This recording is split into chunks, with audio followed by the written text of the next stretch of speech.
اعوذ باللہ من الشیطان الرجیم بسم اللہ الرحمن الرحیم رب اشرح لی صدری ویسر لی امری واحلل عقدۃ من لسانی یفقهوا قولی۔ السلام علیکم ورحمۃ اللہ وبرکاتہ۔ Welcome to my channel. How are you guys? I praying for you that you should be safe and sound in your homes۔ میری دعا ہے کہ اللہ تبارک و تعالیٰ آپ سب کو اپنے گھروں میں شاد و آباد اور ہر مصیبت اور مشکل سے محفوظ رکھے۔ ایک تو یہ ہے کہ ویڈیو آخر تک دیکھیے گا، اور دوسرا یہ ہے کہ جن میرے بھائیوں اور بہنوں نے ابھی تک میرے چینل کو سبسکرائب نہیں کیا وہ اس کو سبسکرائب کر لیں۔ اچھا تو نہیں لگتا کہ بار بار میں کہوں، اور دوسرا یہ ہے کہ ویڈیوز کو لائک اور شیئر بھی کریں، اور بیل آئیکن کو آل نوٹیفیکیشنز کے لیے پریس کر لیجئے گا تاکہ میری آنے والی تمام ویڈیوز آپ تک پہنچتی رہیں۔ جیسا کہ آپ جانتے ہیں کہ عید گزرنے کے بعد ہمارے پاس جو موقع ہے، ظاہری بات ہے ابھی ہم گھروں میں ہیں، تمام دفاتر اور ادارے بند ہیں، اور ہم اپنے گھروں میں وقت گزار رہے ہیں۔ یقیناً آپ لوگوں نے عید پر یہ کیا ہوگا کہ آپ ادھر ادھر گئے بھی ہوں گے، اور آپ کی طرف آپ کے عزیز اور رشتہ دار آئے بھی ہوں گے، لیکن آپ نے یقیناً اپنے لیے اور اپنے پیاروں کے لیے سوشل ڈسٹینسنگ کا خیال بھی رکھا ہوگا، اور ساتھ ساتھ یہ ہے کہ وہ اس لیے کہ وہ ہمارے لیے ضروری ہے، ہمارے پیاروں کے لیے ضروری ہے۔ اگر ہم اس بات کا لحاظ اور خیال نہیں رکھیں گے تو یقیناً معاملات تیزی کے ساتھ بگاڑ کی طرف جائیں۔ اور پھر یہ ہے کہ زندگی جو ہے نا وہ تیزی کے ساتھ لازمی بات ہے کہ اپنے انجام کی طرف گامزن ہے، اور اس زندگی میں ہمارے ذمے کچھ رسپانسبلٹیز ہیں ہماری، اور کچھ ہمارے رائٹس ہیں۔ ہم جب اپنی رسپانسبلٹی پوری کر رہے ہوتے ہیں، اپنی ذمہ داری پوری کر رہے ہوتے ہیں، تو ہم یہ تقاضا بھی کرتے ہیں کہ ہمیں حق دیا جائے۔ حق کے لغوی معنی ہوتے ہیں واجب ہوتے ہیں، یعنی کہ مطلب یہ ہے کہ کوئی چیز آپ پر لاگو ہو جائے، واجب ہو جائے، لازمی ہو جائے، ثابت ہو جائے۔ شریعت اسلامیہ اور ہر مہذب معاشرہ حقوق اور فرائض کے تعین کے گرد ہی گھومتا ہے، اور اگر ان حقوق اور فرائض کو ایسے انداز میں لوگ پورا کرتے رہیں تو زندگی کی گاڑی ٹھیک ٹھاک چلتی رہتی ہے، ورنہ ہوتا یہ ہے کہ زندگی کی یہ گاڑی بیچ چراہے آ کر رک جاتی ہے، کیونکہ جب آپ حق مانگتے ہیں تو آپ کی یہ ذمہ داری بھی بن جاتی ہے کہ آپ دوسروں کا حق بھی ادا کریں۔ اسی لیے آپ دیکھیں کہ بہت ساری ایسی تحریکیں چلتی ہیں، ایسی موومنٹس بنتی ہیں، ایسی ایسوسیشنز بن جاتی ہیں، لوگ اس کے لیے بھوک ہڑتالیں بھی کرتے ہیں، توڑ پھوڑ بھی کرتے ہیں، اور قومی اور نجی املاک کو نقصان بھی پہنچاتے ہیں، اس لیے کہ ہمیں ہمارا حق دیا۔ جیسے لوگ کہتے ہیں نا، ساڈا حق ایتھے رکھ۔ اب اس میں ہوتا یہ ہے کہ ایسی تنظیمیں، ایسی تحریکیں، ایسی ایسوسیشن، ایسی موومنٹس تو، اور بعض اوقات بڑی ماس قسم کی موومنٹس، یعنی کہ بہت ملکی لیول پہ، بین الاقوامی لیول پہ ایسی موومنٹس بن جاتی ہیں جو کہ لوگوں کو حقوق دلانے کے لیے کوشاں ہوتی ہیں اور کوشش کرتی ہیں۔ اس کے لیے بھوک ہڑتالی کیمپ بھی لگائے جاتے ہیں، اور جیسے میں نے پہلے کہا، اسٹرائکس بھی کر دی جاتی ہیں، قلم چھوڑ ہڑتال ہو جاتی ہے، کبھی اساتذہ ہڑتال پر چلے جاتے ہیں، کبھی ڈاکٹرز ہڑتال پر چلے جاتے ہیں، اور کبھی جو ہے وہ کلرکس ہڑتال پر چلے جاتے ہیں، کبھی کوئی محکمہ ہڑتال پر چلا جاتا ہے، کبھی ریلوے والے، کبھی پی آئی اے والے، کبھی یعنی کہ انٹرنیشنل فلائٹس اور نیشنل فلائٹس سب رک جاتی ہیں۔ اور اس کی بنیادی وجہ یہ ہے کہ سارے اپنا حق مانگ رہے ہوتے ہیں، اور ہر ایک نے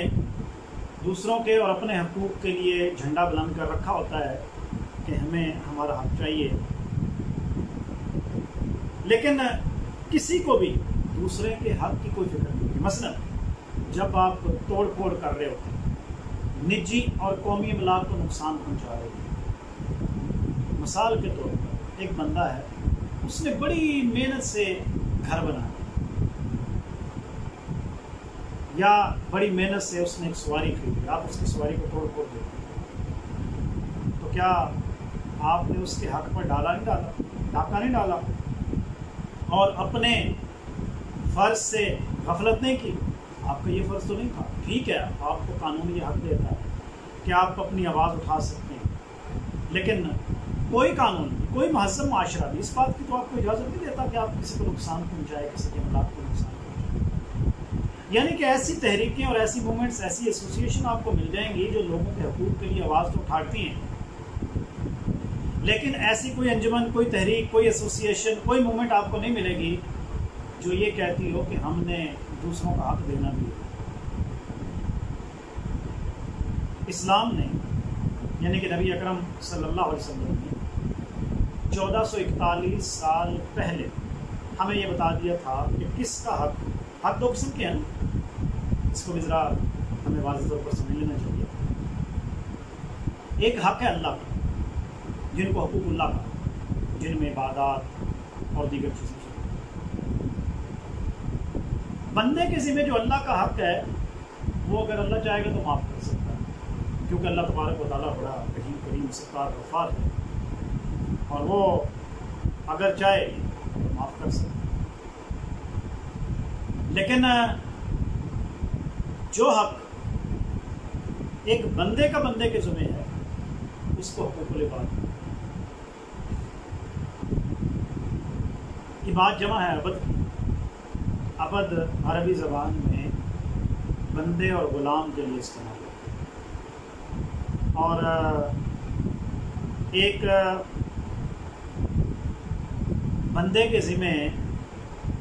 جو کسی دوسرے بندے کا حق ہے، وہ ایک کا فرض اور دوسرے کا حق ہے، اور یہ حق اس وقت تک معاف نہیں ہوگا جب تک کہ وہ ملنا پائے۔ 1441 سال پہلے، اور پھر اقوام متحدہ کے چارٹر میں جو اس کی شق نمبر 13 ہے، اس میں بھی لوگوں کے یعنی کہ ہیومن رائٹس کے حوالے سے بات کی گئی،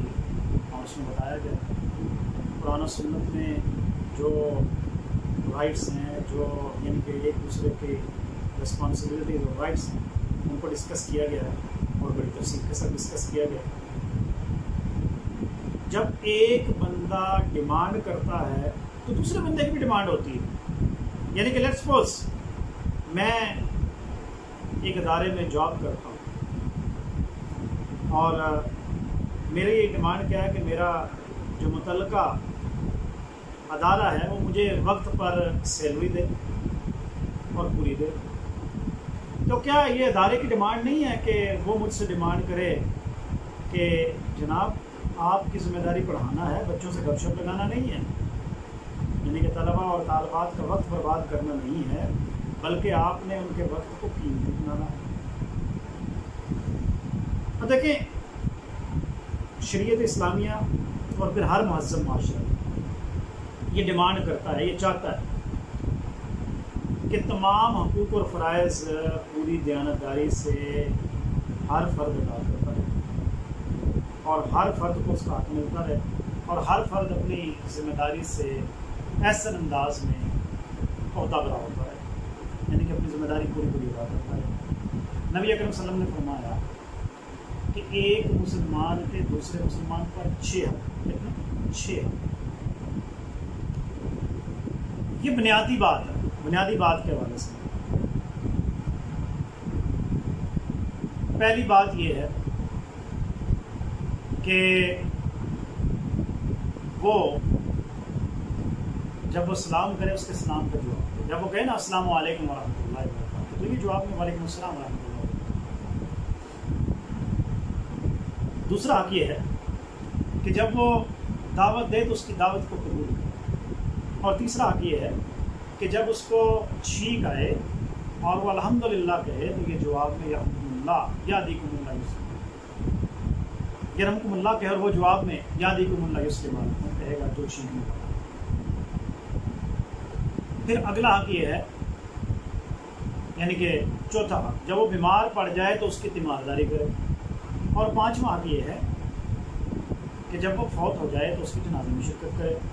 اور چھٹا حق یہ ہے کہ اس کی موجودگی اور غیر موجودگی میں اس کی خیر خواہی چاہے۔ اور حقوق العباد کی کتنی اہمیت ہے آپ اس بات سے اندازہ کر سکتے ہیں کہ نبی اکرم صلی اللہ علیہ وسلم نے ایک مرتبہ صحابہ کرام سے سوال کیا کہ یہ بتاؤ کہ میری امت کا سب سے مفلس شخص کون ہے؟ صحابہ کرام نے عرض کیا یا رسول اللہ صلی اللہ علیہ وسلم، ہر ایک نے اپنی دانست کے مطابق جواب دیا۔ پہلے تو انہوں نے کہا نا، کچھ نے کہا کہ اللہ اور اللہ کے رسول ہی بہتر جانتے ہیں، اور پھر دوبارہ پوچھا تو وسلم نے جب دوبارہ پوچھا تو صحابہ کرام نے اپنی دانست کے مطابق اپنے فہم کے مطابق جواب دیا۔ تو کسی نے کہا کہ وہ جس کے پاس درم و دینار نہ ہو، کسی نے کہا کہ جس کے پاس سامان تجارت نہ ہو، کسی نے کہا کہ جس کا کاروبار نہ ہو، اور کسی نے کہا کہ اتنا کمزور آدمی کہ اگر وہ کسی جگہ پر نکاح کا پیغام بھیجے تو اس کو ریجیکٹ کر دیا جائے۔ آپ صلی اللہ علیہ وسلم نے فرمایا کہ نہیں، میری امت کا سب سے مفلس اور غریب آدمی وہ ہے کہ جو قیامت کے دن نیکیوں کے پہاڑ دیکھے لیکن اس کے باوجود جہنم میں ڈال دیا جائے۔ صحابہ کرام کے استفسار یعنی کہ پوچھنے پر آپ صلی اللہ علیہ وسلم نے فرمایا یہ وہ شخص ہوگا جس نے دنیا میں کسی کا حق کھایا ہوگا، کسی کی غیبت کی ہوگی، کسی کی چغلی کی ہوگی، کسی کو مار پیٹ کی ہوگی، کسی کو گالی دی ہوگی۔ اب ظاہر سی بات ہے وہاں پر ایسا تو نہیں ہوگا کہ جناب تم بھی کسی کی غیبت کر لو۔ تو وہاں پر جب مطالبہ کرنے والے آئیں گے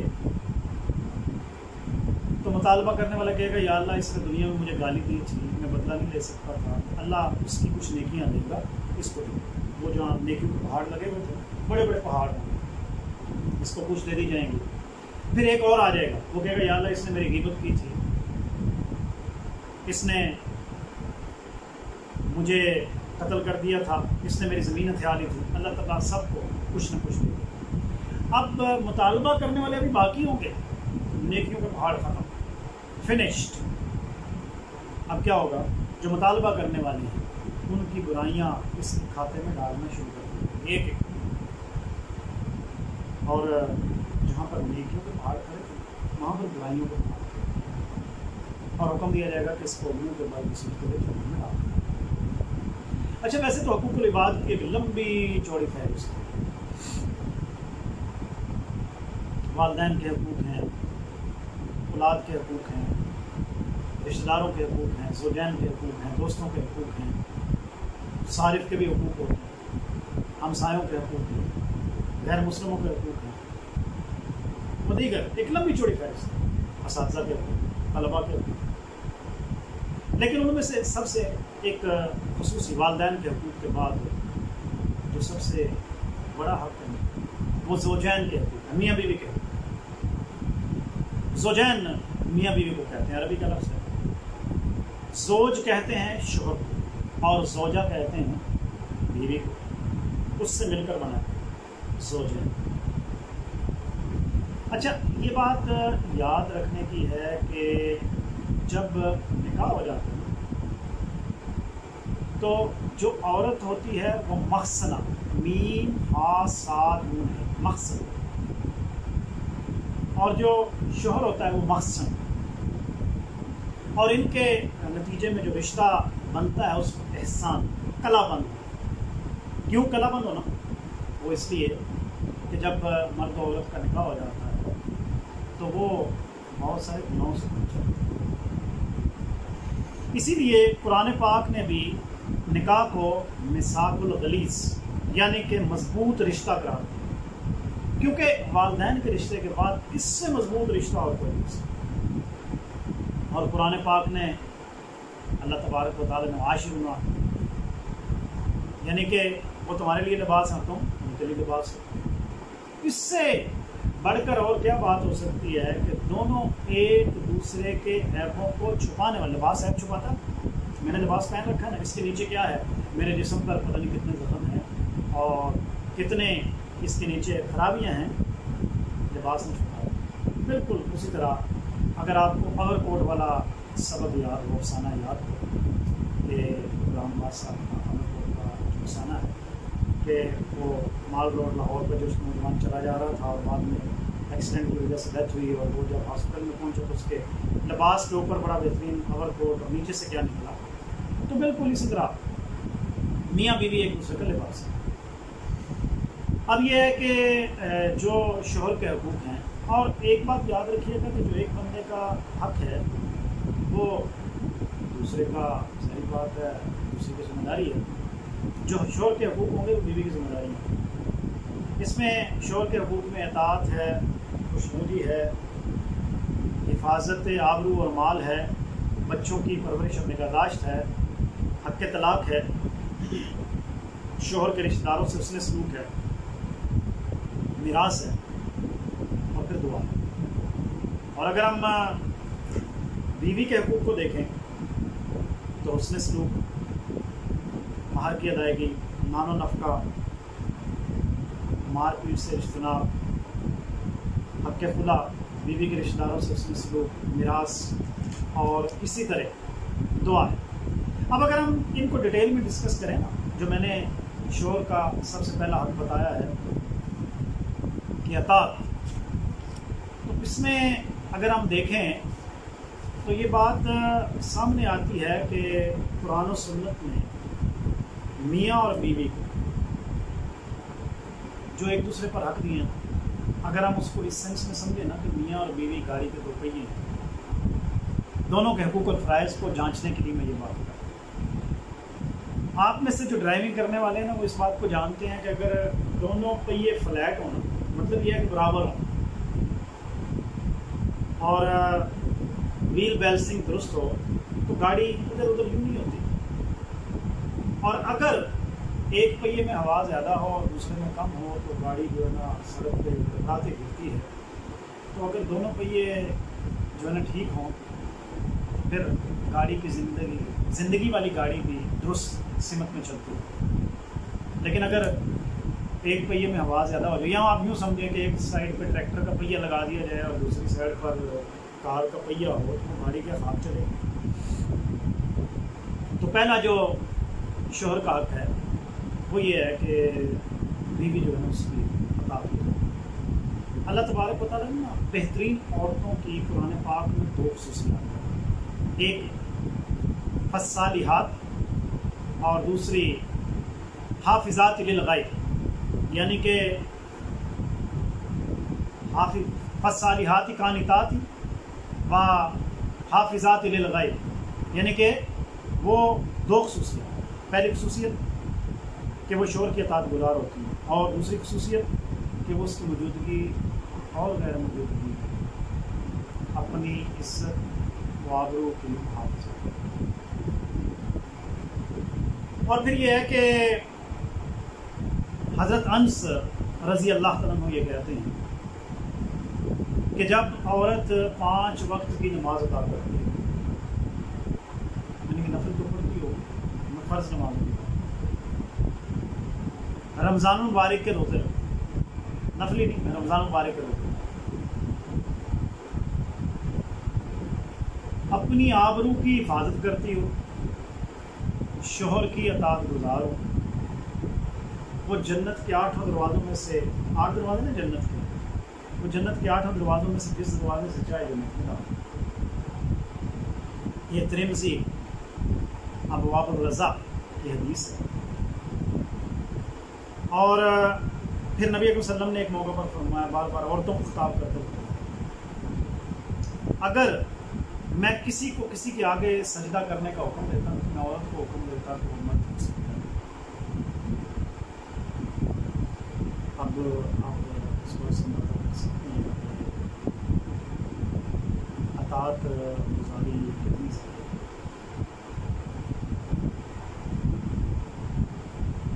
اور پھر یہ ہے کہ حضرت ام سلمہ رضی اللہ تعالیٰ عنہ نبی اکرم صلی اللہ علیہ وسلم سے روایت کرتی ہیں کہ ہر وہ عورت جو اس حالت میں وفات پائے کہ اس کا شوہر اس سے راضی ہو، وہ جنت میں جائے۔